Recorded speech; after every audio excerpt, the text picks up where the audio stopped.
Magandang araw. So currently nasa SM Clark's SMXC Big Bad Wolf book sale. So ngayon na ulit ako nakapag-book sale. Simula ng pandemya, so huling book sale ko pa was 2019 sa World Trade Center Pasay. So ang una kong mga napansin na magkakaiba, kumpara sa World Trade Center Pasay, mas maliit si Clark SMX. 1/3, 1/4 lang siya ng World Trade Center. Tapos sa Pasay City dati ay 24 hours si Big Bad Wolf, kaya pumunta kami dati ng kapatid ko 5:30 AM, wala masyadong tao. Ngayon, hindi na siya 24 hours. Tapos ngayon kasi, by letter categories ng price tag. Itong book na to ay nasa category K, ito nasa category I, etc. Ito category L. Tapos may mga price list naman. Samantalang dati, noong 2019, ayun na pang presyo, 190 ang isang novel. Ito rin, 190. Tapos ang hardbound dati, itong ganito kalaki ay 480 lang. Ito sa mga geography, history na hardbound dati. 480. So ngayon kasi, syempre, inflation, hindi naman natin maiiwasan.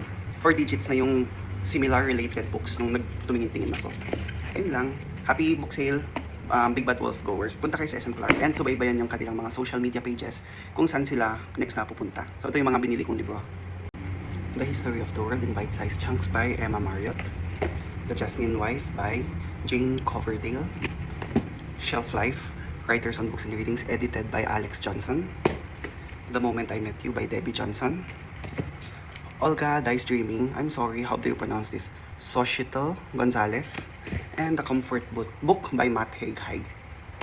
At pahabol, pwede rin siya maging date with your significant other. So ako dati kasama ko sister ko, ngayon kasama ko girlfriend ko. So mas na makikilala mo yung tao at syempre unti-unti kino-convert ko siya into bookworm.